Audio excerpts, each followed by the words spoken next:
Hello everyone, welcome to yet another deck profile, this time featuring SilverSami of Valkyrie's Chosen, Genesis V Premium Regalias.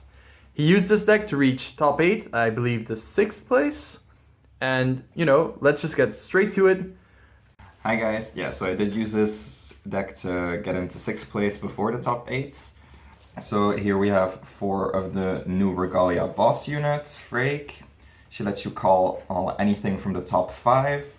And if you call Regalia, you can equip 2. And she, of course, gives the protection to everything equipped with 5k extra power to everything equipped. Then you, of course, run Yggdrasil. She gives everything boosts when it's equipped. And she's able to call Norn out, which is your restand enabler. She's also your main boss unit if you go up against Link Joker or against Mega Colony, because Frake actually does not protect you from those clans, because she protects you from rearguard removal, not from targeting. Then we run 3 of the new Grade 2 Lurgissa. She's actually just really nice to ride on your second turn, because she'll also call something from the top 5, doesn't matter what. And for the rest of the game, she can refill your soul if you're low with Regalias from the drop zone. Then the most important card of the deck, actually, Norn. Like I said, she's your restand enabler, so she can make your Vanguard restand, but she can also make your rearguards restand, as long as they're Regalias.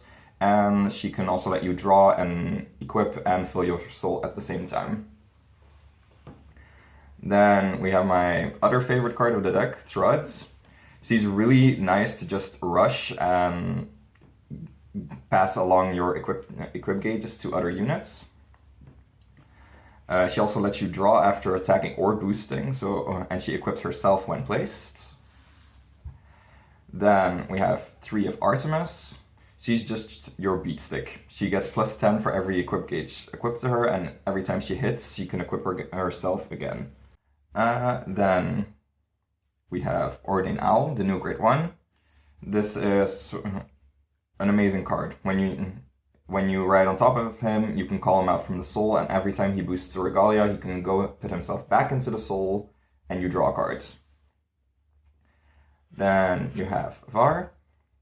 She equips herself on attack and boost, and by discarding an equip gauge and retiring herself, you can soul charge and counter charge. Then I chose to put in Arctic as well.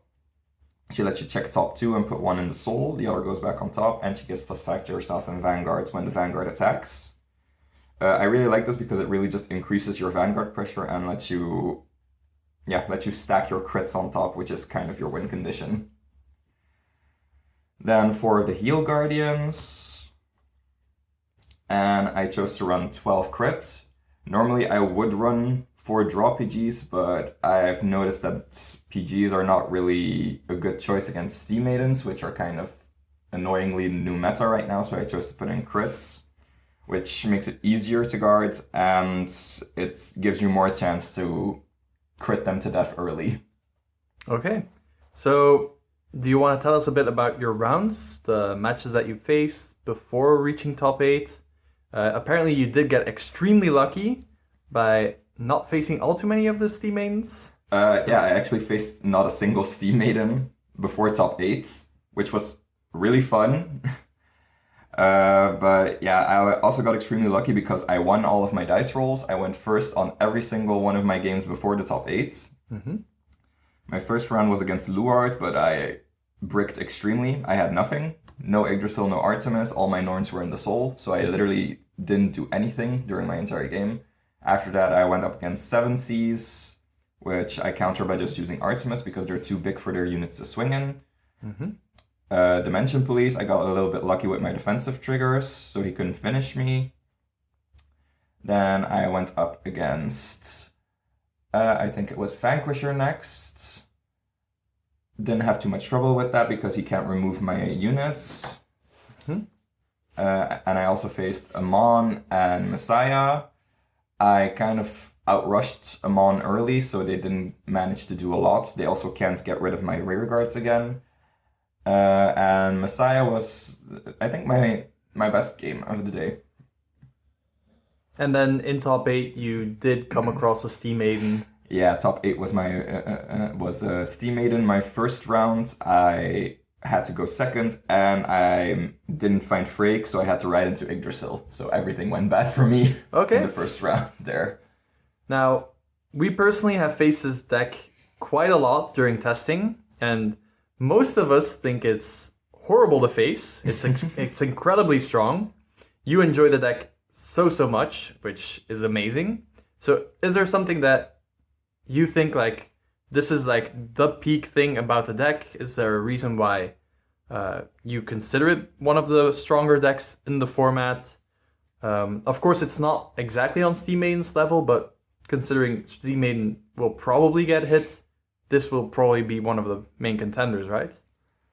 I think the strongest part about this deck is just that you can't stop it, you can't interrupt it in any way, because everything is protected with the divine gauges, so you can't do anything except try to survive and kill me. You can't really hit my pieces, except if you're Mega Colony or Link Joker. Mm-hmm. But then I just go to Yggdrasil, and then you can't do anything at all again. So yeah, it also has decent draw power with the Ordain Owl and the Thruds. So I do definitely think that aside from Steam Maidens, it's one of the strongest decks right now in the formats. Okay. Well, thank you for showing us the deck. Is there any shout-outs you want to give? Is there anything else you want to mention? Or shout out to every opponent I faced at BCS Friends. They were really good sports, and they were actually also really interested in my deck. And shout out to all of my teammates for supporting me to get to top 8 in 6th place. Okay, thank you. And well, there you have it, guys. That's the deck profile, Regalia. And well, if you want to see it in action, let us know. We might record a fight video with it or anything else. And that's about it. See you guys next time, and stay radiant. Bye-bye.